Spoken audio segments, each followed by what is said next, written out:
Hi hello friends. അപ്പോൾ നമ്മൾ ഇന്ന് നമ്മുടെ മെയിൻസിലും പ്രിലിംസിലും ഒക്കെ ഒരു ഇമ്പോർട്ടൻ്റ് ആയിട്ടുള്ള ഒരു സബ്ജക്റ്റാണ് എന്ന് പറയുന്നത് രക്തപര്യന വ്യവസ്ഥ എന്ന് പറയുന്നത്. അപ്പോൾ അതിനെ പറ്റിയിട്ട് നമ്മുടെ സ്കൂൾ ടെക്സ്റ്റിൽ ക്ലാസ് 7 ചാപ്റ്റർ 7 ഉൾപ്പെടുത്തിയിരിക്കുന്ന കുറച്ച് കാര്യങ്ങളാണ് നമ്മൾ ഇന്ന് ഡിസ്കസ് ചെയ്യാനായിട്ട് പോകുന്നത്. അപ്പോൾ രക്തപര്യന വ്യവസ്ഥ ശരീരത്തിലെ എല്ലാ കോശങ്ങൾക്കും ഓക്സിജൻ എത്തിച്ചു കൊടുക്കുകയും കോശങ്ങളിൽ നിന്ന് കാർബൺ ഡൈ ഓക്സൈഡ് സ്വീകരിച്ച് അതിനെ ശ്വാസകോശത്തിലേക്ക് എത്തിക്കുകയും ചെയ്യുന്ന ഘടകമാണ് രക്തം. അപ്പം ശരീരത്തിലെ കോശങ്ങൾക്കും ഓക്സിജൻ എത്തിച്ചു കൊടുക്കുകയും കോശങ്ങളിൽ നിന്നും കാർബൺ ഡൈ ഓക്സൈഡ് സ്വീകരിച്ച് ശ്വാസകോശത്തിലേക്ക് എത്തിക്കുകയും ചെയ്യുന്ന ഘടകമാണ് എന്തെന്ന് പറയുന്നത് രക്തം.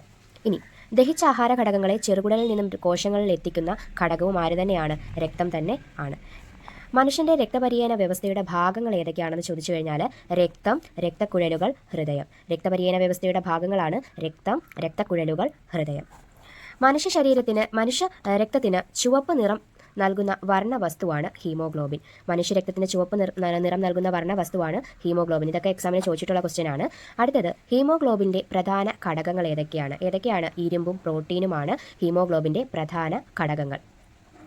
ഓക്സിജന്റെയും കാർബൺ ഡൈ ഓക്സൈഡിന്റെയും സംവഹനത്തിൽ പ്രധാന പങ്ക് വഹിക്കുന്നത് ആരാണെന്ന് ചോദിച്ചു കഴിഞ്ഞാൽ ആരാണെന്ന് പറയണം? ഹീമോഗ്ലോബിനാണ് ഈ ഓക്സിജന്റെയും കാർബൺ ഡൈ ഓക്സൈഡിന്റെയും സംവഹനത്തിന് പ്രധാന പങ്ക് വഹിക്കുന്നത്.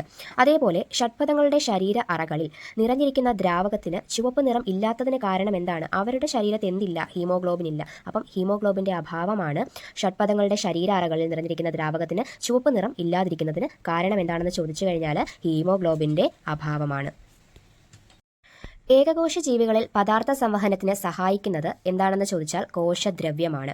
ഏകകോശ ജീവികളിൽ പദാർത്ഥ സംവഹനത്തിന് സഹായിക്കുന്നത് കോശദ്രവ്യം. ഏകകോശ ജീവികൾക്ക് ഉദാഹരണങ്ങൾ ഏതൊക്കെയാണ്? Amoeba, euglena, paramecium. ഇത് മാത്രമല്ല കുറേയുണ്ട്.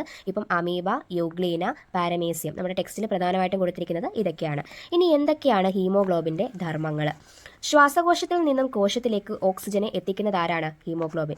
അതേപോലെ കോശത്തിൽ നിന്നും കാർബൺ ഡൈ ഓക്സൈഡ് ശ്വാസകോശത്തിൽ എത്തിക്കുന്നതും നമ്മുടെ ഹീമോഗ്ലോബിൻ തന്നെയാണ്. അപ്പോൾ ശ്വാസകോശത്തിൽ നിന്നും കോശത്തിലേക്ക് ഓക്സിജനെ എത്തിക്കുന്നു, കാർബൺ ഡൈ ഓക്സൈഡിനെ ശ്വാസകോശത്തിലേക്ക് എത്തിക്കുന്നതും ആരാണ്? ഹീമോഗ്ലോബിൻ്റെ ധർമ്മങ്ങൾ ആണ്. ഇനി ചുവന്ന വിയർപ്പുള്ള ജീവി എന്നറിയപ്പെടുന്നത് ഏതിനെയാണ്? ഹിപ്പോപ്പൊട്ടാമസിനെയാണ്. അത് മോർ ഇൻഫോയാണ്. അപ്പം ചുവന്ന വിയർപ്പുള്ള ജീവി ഏതാണ്? ഹിപ്പോപ്പൊട്ടാമസ്. തൊലിപ്പുറത്തേക്ക് സ്രവിക്കപ്പെടുന്ന ചുവന്ന തുള്ളികൾ അറിയപ്പെടുന്നത് രക്തവിയർപ്പ് എന്നാണ്. അപ്പോൾ അതിൻ്റെ ശരീരത്തിലേക്ക് സ്രവിക്കപ്പെടുന്ന ആ ചുവന്ന തുള്ളികളെ എന്തെന്നറിയപ്പെടുന്നു? രക്തവിയർപ്പ് എന്ന് അറിയപ്പെടുന്നു. ഇനി എന്തെല്ലാമാണ് രക്തത്തിലെ പ്രധാന ഘടകങ്ങൾ?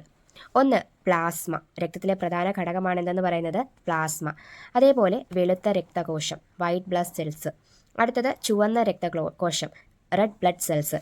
പിന്നീട് ഉള്ളത് എന്താണ്? പ്ലേറ്റ്ലെറ്റുകളാണ്. പിന്നീട് എന്താണുള്ളത്? പ്ലേറ്റ്ലെറ്റുകൾ. അപ്പം പ്ലാസ്മ, വെളുത്ത രക്തകോശം, ചുവന്ന രക്തകോശം, പ്ലേറ്റ്ലെറ്റുകൾ. ഇവയാണ് എന്തിൻ്റെ ഘടകങ്ങൾ? രക്തത്തിലെ പ്രധാന ഘടകങ്ങൾ. ഇനി രക്തത്തിലെ ദ്രാവക ഭാഗമാണ് എന്തെന്ന് പറയുന്നത്? പ്ലാസ്മ. രക്തത്തിലെ ദ്രാവക ഭാഗമാണ് പ്ലാസ്മ. ഇനി പ്ലാസ്മയുടെ നിറം എന്താണ്? ഇളം മഞ്ഞ നിറം. പ്ലാസ്മയുടെ നിറം എന്താണ്? ഇളം മഞ്ഞ നിറം. ഗ്ലൂക്കോസിനെ കോശങ്ങളിൽ എത്തിക്കുന്ന രക്തഘടകമാണ് പ്ലാസ്മ. ഗ്ലൂക്കോസിനെ കോശങ്ങളിൽ എത്തിക്കുന്ന രക്തഘടകമാണെന്തെന്ന് പറയുന്നത് പ്ലാസ്മ. പ്ലാസ്മയുടെ 90% എന്താണ്? ജലമാണ്. പ്ലാസ്മയുടെ 90% ജലമാണ്.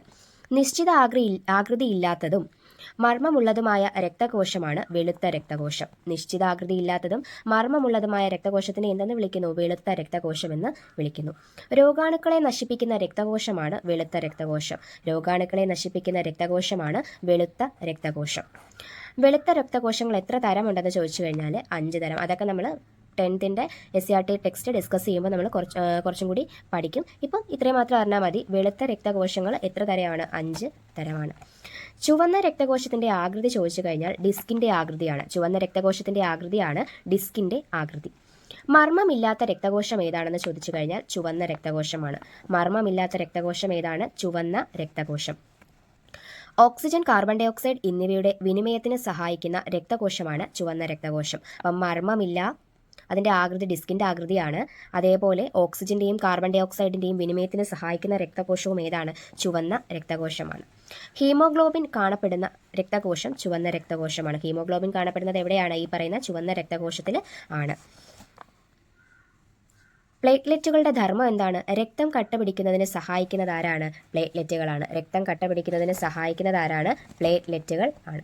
ഇനി ഹൃദയത്തിൽ നിന്ന് രക്തം ശരീരത്തിൻ്റെ എല്ലാ ഭാഗത്തും എത്തിക്കുകയും രക്തത്തെ ഹൃദയത്തിൽ തിരിച്ചെത്തിക്കുന്നതുമായ പ്രവർത്തനത്തെയാണ് രക്തപര്യന വ്യവസ്ഥ എന്ന് പറയുന്നത്. ഹൃദയത്തിൽ നിന്നും രക്തം ശരീരത്തിൻ്റെ എല്ലാ ഭാഗത്തെത്തിക്കുകയും രക്തത്തെ ഹൃദയത്തിൽ തിരിച്ചെത്തിക്കുന്നതുമായ പ്രവർത്തനത്തിനെയാണ് എന്തെന്ന് പറയുന്നത്? രക്തപര്യന വ്യവസ്ഥ. ഹൃദയം, രക്തക്കുഴലുകൾ, രക്തം എന്നിവയാണ് രക്തപര്യന വ്യവസ്ഥയിലെ പ്രധാന ഘടകങ്ങൾ. അപ്പം ഹൃദയം, രക്തക്കുഴലുകൾ, രക്തം എന്നിവയാണ് രക്തപര്യന വ്യവസ്ഥയിലെ പ്രധാന ഘടകങ്ങൾ. ആരോഗ്യമുള്ള ഒരാളുടെ ശരീരത്തിലെ ഏകദേശ രക്തത്തിൻ്റെ അളവ് 5.5 ലിറ്ററാണ്. അപ്പം ആരോഗ്യമുള്ള ഒരാളുടെ ശരീരത്തിലെ ഏകദേശ രക്തത്തിൻ്റെ അളവ് എത്രയാണ്? 5.5 ലിറ്ററാണ്. രക്തം ദാനം ചെയ്യുന്നതിനുള്ള കുറഞ്ഞ പ്രായം 18 വയസ്സ്. രക്തം ദാനം ചെയ്യുന്നതിനുള്ള കുറഞ്ഞ പ്രായം 18 വയസ്സ്. മനുഷ്യ ശരീരത്തിലെ രക്തക്കുഴലുകൾ ഏതൊക്കെയാണെന്ന് എക്സാമിന് ചോദിക്കാറുണ്ട്. മനുഷ്യ ശരീരത്തിലെ രക്തക്കുഴലുകൾ ധമനികൾ, സിരകൾ, ലോമികകൾ. ധമനികൾ, സിരകൾ, ലോമികകൾ. Artery, Wayne, capillaries. ഇനി രക്തപര്യന വ്യവസ്ഥയുടെ കേന്ദ്രം എന്നറിയപ്പെടുന്നത് ഹൃദയമാണ്. രക്തപര്യന വ്യവസ്ഥയുടെ കേന്ദ്രം എന്നറിയപ്പെടുന്നത് ഹൃദയമാണ്. ശരീരത്തിൻ്റെ എല്ലാ ഭാഗത്തേക്കും രക്തം പമ്പ് ചെയ്യുന്നത് ആരാണ്? ഹൃദയമാണ്. ശരീരത്തിൻ്റെ എല്ലാ ഭാഗത്തേക്കും രക്തം പമ്പ് ചെയ്യുന്നത് ഹൃദയമാണ്. ഹൃദയത്തിൽ നിന്നും ഓക്സിജൻ കൂടുതൽ അടങ്ങിയ രക്തം ശരീരത്തിൻ്റെ വിവിധ ഭാഗങ്ങളിലേക്ക് കൊണ്ടുപോകുന്ന കുഴലുകളാണ് ധമനികൾ. അതായത് ഹൃദയത്തിൽ നിന്നാണിവ ആരംഭിക്കുന്നത്, ധമനികൾ. അപ്പം ഹൃദയത്തിൽ നിന്നും ഓക്സിജൻ കൂടുതൽ അടങ്ങിയിട്ടുള്ള രക്തം ശരീരത്തിൻ്റെ വിവിധ ഭാഗങ്ങളിൽ കൊണ്ടുപോകുന്ന കുഴലുകളാണ് ധമനികൾ. ശരീരത്തിൻ്റെ വിവിധ ഭാഗങ്ങളിൽ നിന്നും കാർബൺ ഡൈ ഓക്സൈഡ് കൂടുതൽ കലർന്ന രക്തം ഹൃദയത്തിലേക്ക് കൊണ്ടുവരുന്ന കുഴലുകളാണ് സിരകൾ. ഹൃദയത്തിലേക്ക് കൊണ്ടുവരുന്ന കുഴലുകളാണ് എന്ന് പറയുന്നത് സിരകൾ.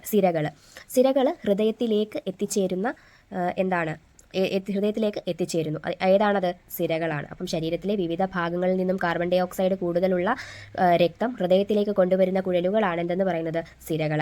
സിരകളെയും ധമനികളെയും തമ്മിൽ ബന്ധിപ്പിക്കുന്ന നേർത്ത രക്തക്കുഴലുകളാണ് ലോമികകൾ. എന്തെന്ന് പറയുന്നത്? ലോമികകൾ. അപ്പം സിരകളെയും ധമനികളെയും തമ്മിൽ ബന്ധിപ്പിക്കുന്ന നേർത്ത രക്തക്കുഴലുകളാണ് ലോമികകൾ. അടുത്തത് മനുഷ്യ ഹൃദയത്തിൻ്റെ പ്രത്യേകതകളാണ്. മുഷ്ടിയോളം വലിപ്പം. മുഷ്ടിയോളമാണ് ഹൃദയത്തിൻ്റെ വലിപ്പം. അതേപോലെ ഔരസാശയത്തിനുള്ളിൽ വാരിയെല്ലുകളാൽ സംരക്ഷിക്കപ്പെട്ടിരിക്കുന്നു.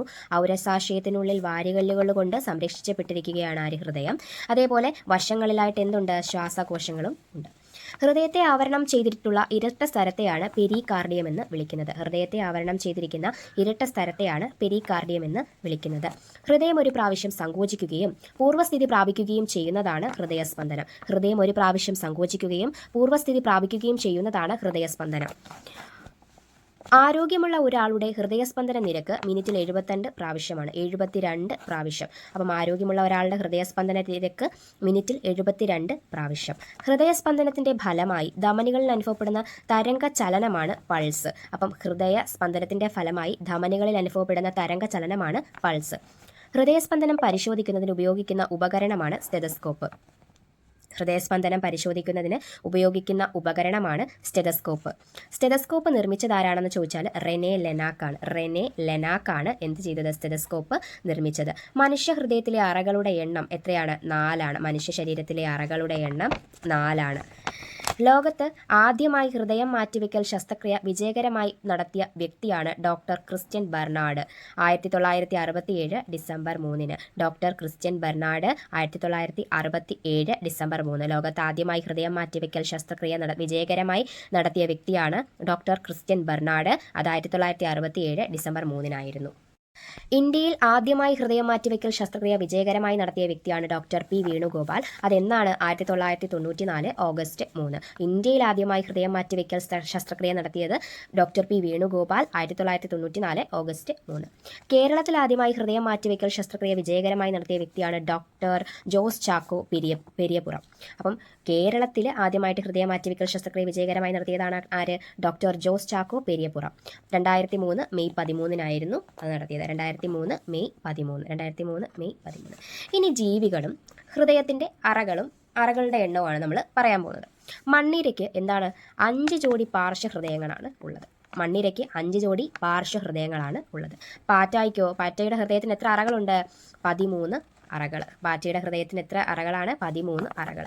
മത്സ്യത്തിന് എത്ര അറകൾ? 2 അറകൾ. മത്സ്യത്തിന് 2 അറകൾ. ഉഭയജീവികൾക്ക് 3 അറകൾ. മുതലയ്ക്ക് മാത്രം 4. അപ്പം ഉഭയജീവികൾക്ക് 3, പക്ഷേ മുതലയ്ക്ക് എത്രയാണ്? 4 എണ്ണമാണ്. ഉരകങ്ങൾക്ക് എത്ര അറയാണ്? 3 അറയാണുള്ളത്. അതേപോലെ പക്ഷികൾക്ക് 4 അറകളും സസ്തനികൾക്ക് 4 അറകളുമാണ് ഉള്ളത്. ഉരകങ്ങൾക്ക് 3, പക്ഷികൾക്ക് 4, സസ്തനികൾക്ക് 4. ഇനി ഹൃദയത്തിൻ്റെ പ്രവർത്തനത്തെ തകരാറിലാക്കുന്ന ഘടകങ്ങളാണ്.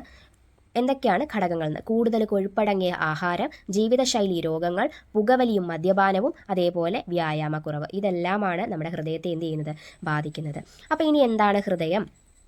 ഹൃദയത്തിനെ പറ്റി പിന്നെ അടുത്ത ദഹന വ്യവസ്ഥ അങ്ങനെയുള്ള അടുത്ത ക്ലാസ്സുകളിൽ നമ്മൾ ഇടുന്നതായിരിക്കും. അപ്പോൾ നിങ്ങൾക്ക് വീഡിയോ ഇഷ്ടമായെങ്കിൽ ഒന്ന് ലൈക്ക് ചെയ്യുക, ഒന്ന് സബ്സ്ക്രൈബ് ചെയ്യുക, അതേപോലെ അടുത്ത വീഡിയോ ഇടണമെങ്കിൽ ഒന്ന് കമൻറ്റ് കൂടി ചെയ്തേക്കുക.